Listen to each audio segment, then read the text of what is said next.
Oh, hello, Facebook. It's been a little while. I'm here with my baby boy, and he's a sitting up boy.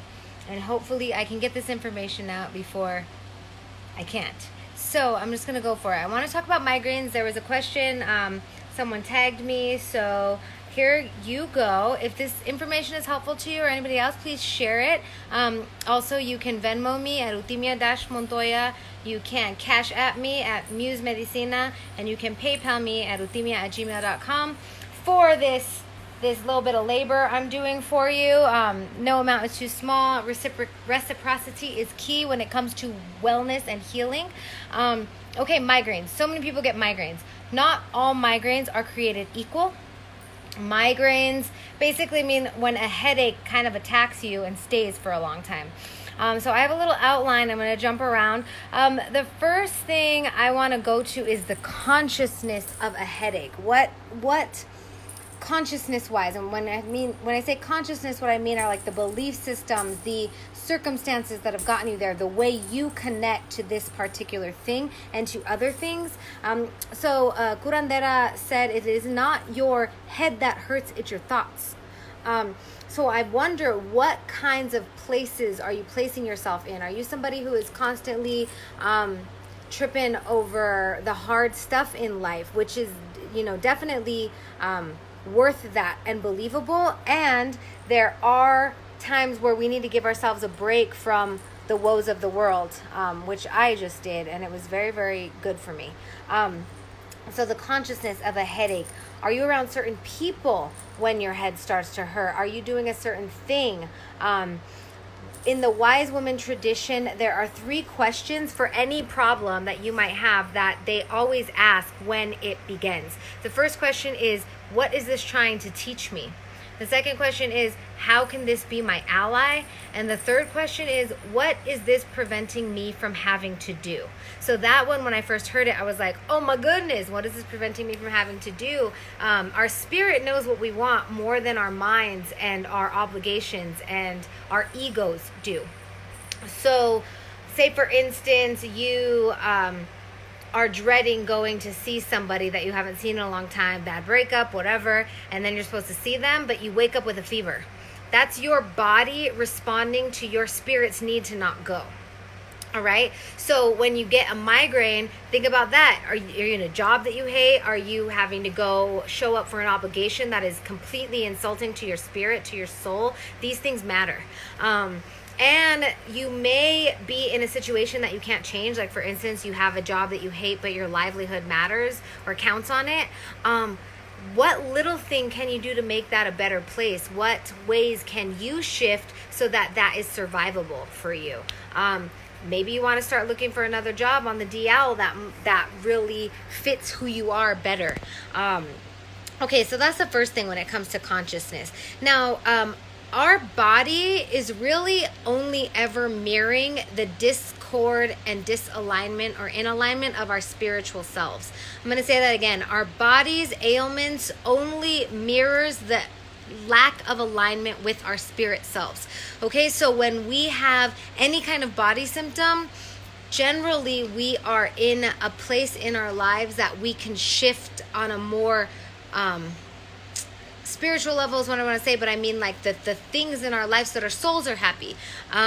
All traditional medicines in the world know that we are unwell when our spirits and ourselves, our souls, our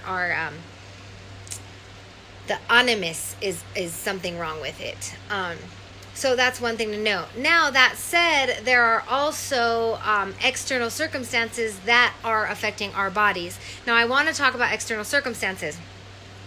The society has been made since probably the Cold War, under World War II, to own your bodies, your mind, body, spirit through the food industry or the Franken food industry, as well as the medical industrial complex and the prison industrial complex.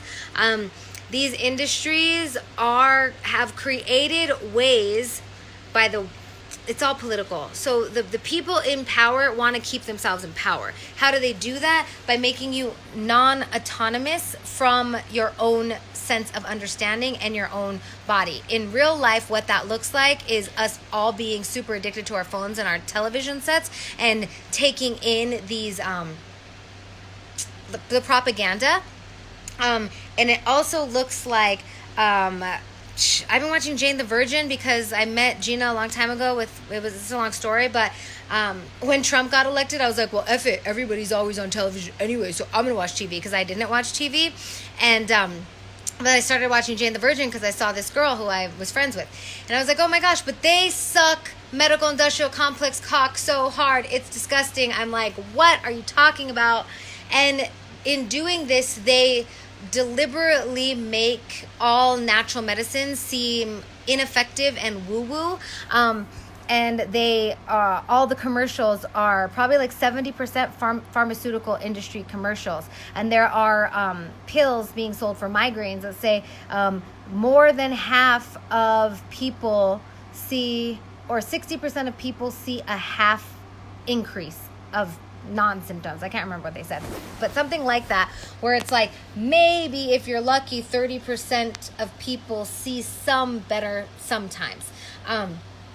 But then if you're like looking at essential oils, which are also considered pharmaceuticals, or teas or energy medicine, they like totally smear it.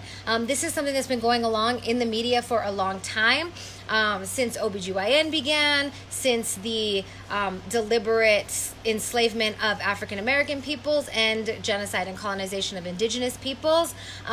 Taking us away from our bodies, away from ourselves, away from our ceremonies, away from our connection to our own bodies and the great divine, and superimposing this scientific ideology that makes us all feel stupid, and the doctor's the only one who knows.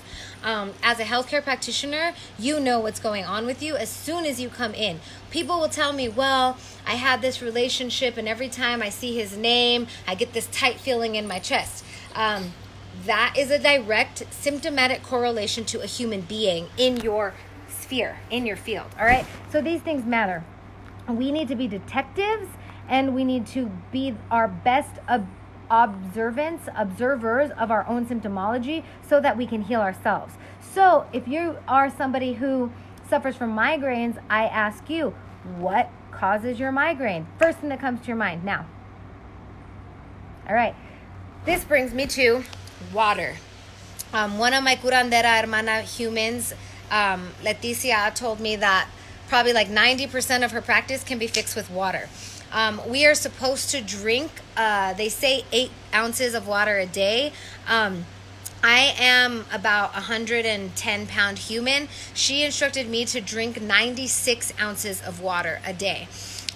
We need water to coat all of our cells so that our cells move. We need water to help build our blood so that our blood moves. We need water to help break down our food so that our food turns into our blood, so that our blood moves. In Chinese medicine, where there is pain, there is no flow. Where there is flow, there is no pain.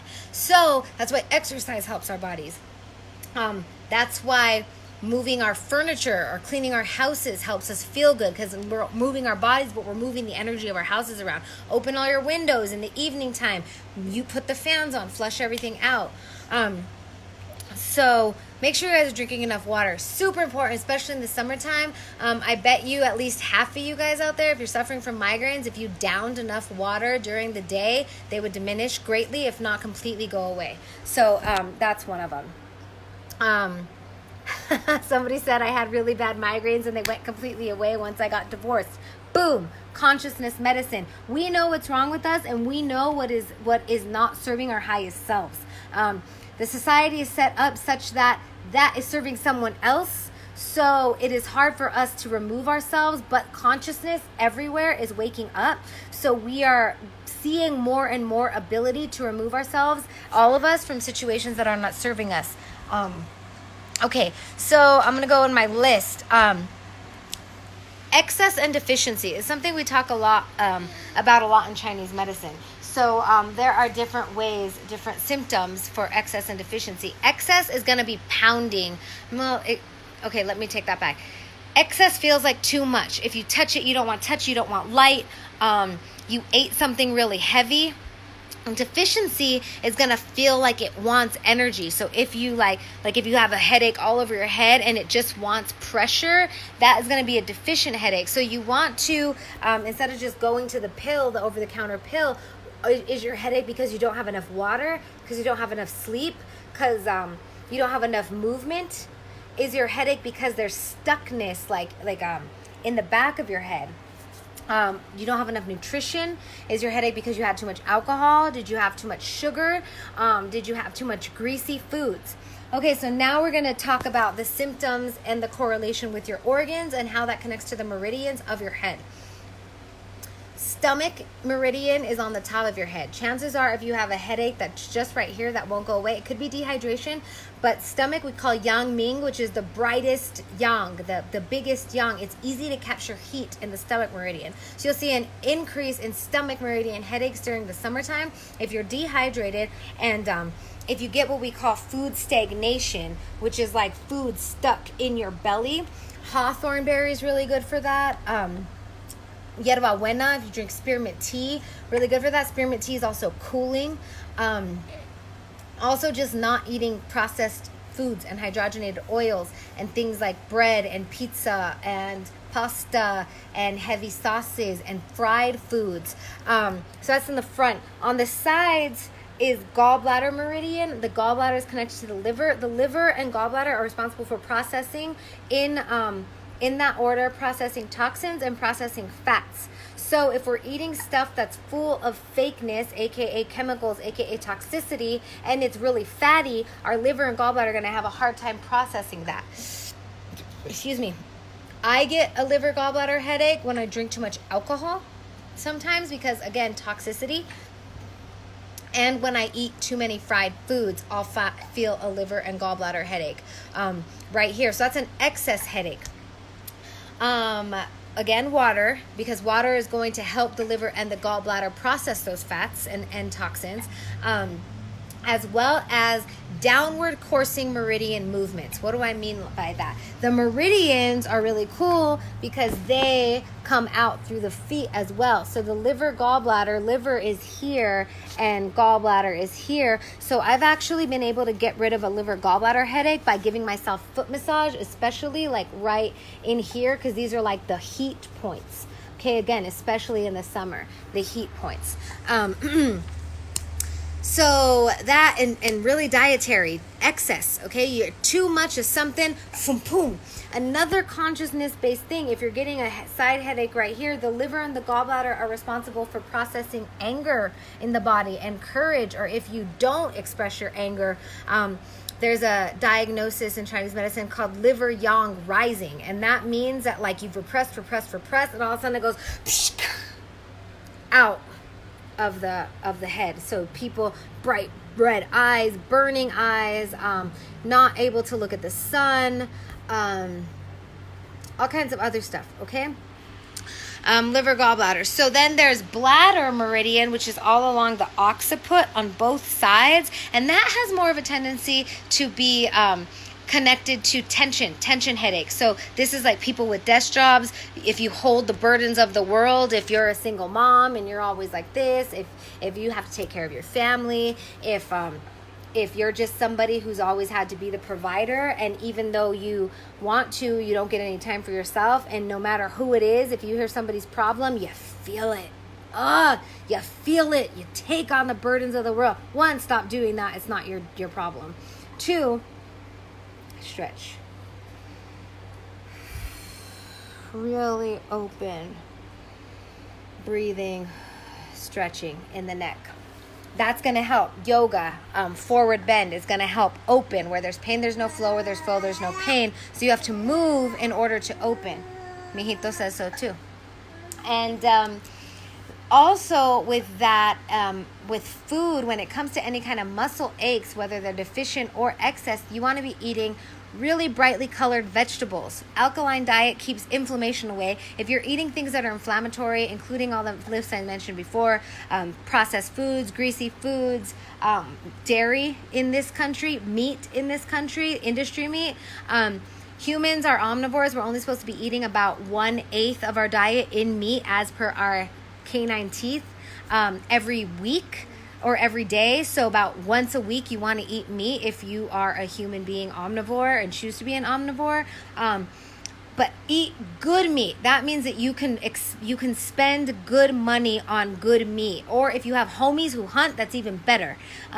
Because the industry meat, y'all don't even have to talk to me about it. You know, or you can go watch one of those documentaries that are all true. That stuff F's you up. And it's not just because of energetically they're unhappy cows. It's because they feed them corn mush. And that has extra saturated fat in it. So a T-bone steak that comes from a grass-fed cow, which is what they're supposed to eat, is going to have like 3 grams of saturated fat, whereas one from a corn-fed cow, which our industry meat, is going to have like 9 grams of saturated fat. And your gallbladder has to digest all of that unless you get your gallbladder out. That's the whole thing. Your gallbladder has a purpose. So when they take your gallbladder out, the rest of your body, especially your liver, has to take over that gallbladder's purpose. I've seen people with their gallbladders out have all other kinds of symptoms after they get their gallbladder out, like cystic acne or like reoccurring migraines, okay? Because it has to go somewhere, y'all. It has to go somewhere. Okay. Tension, headaches. Okay, so whether it's deficient or excess, you want to be eating brightly colored, rich, alkaline vegetables, beets, leafy greens, like kale, lettuce. One of my friends calls lettuce crispy water because they don't like it. I love lettuce because it's so rich in water. Really good. In this heat, make sure you're not dehydrated, y'all. Yeah, I think that's pretty much it for right now. Let me see if anything else comes to me. Do things to bring you joy and to get away from your thoughting, your thinking, your all up in your headness. There needs to be times, and I've been seeing this a lot for myself. I just took a detox off social media, and my partner did not. And I can see the difference in my own personal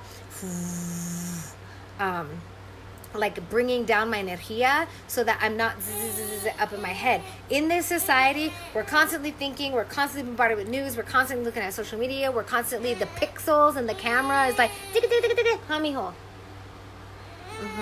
They're all ready, up. He's a sitting up boy now. 1, 2, 3. Ooh, good job. They're constantly at your face, at your head. So you don't want all that energy at your head. It's move it down. In this society, I will say most migraines probably come from repressed anger and bad diet and not enough water. Okay? There could also be a mix of a deficiency headache. A deficiency migraine or headache would be like at the tip of the head that you want to touch. You want to wear a cap. You like wearing hats. Or like a dull ache all over your head, which is nutrient deficiency. So you're gonna want to, go to Crema and get some beet juice. It's good stuff. What else? I don't know. I would definitely check your head, as in, what kind of thoughts are you thinking? Are you constantly ruminating over shit that just doesn't make you happy? That's also a problem, So, go ahead, ask me questions. Let me see if there are any questions. I wish I had better. You're welcome, Jordan. Nice to see you. I hope you're well. Hey, y'all. Hey, 1 peyote a day keeps the doctor away, says the homie Antonio. I don't know if I would agree with that, but I'm someone who the grandpa has been very, let's just say last time I went and prayed with the peyote medicine, grandpa told me don't do it anytime soon for a while. But, if you're called to that kind of visionary medicine, I super support that. Like, your beingness, your higher self calls you toward things on purpose and repels things here on purpose too. So yeah, I hope this was helpful. I am not currently treating, mijitos. I'm not currently treating in one-on-one practice, but I am doing consultations. So you can still go to my website to check that out. I will be doing more lives and more classes. Let me know what you want to learn about. I will also be doing a Patreon, so you can also support me and my family financially for offering you these tidbits of wisdom that can really help you. So thank you for listening. Have a wonderful hot summer day. Make sure you're hydrated, and many blessings.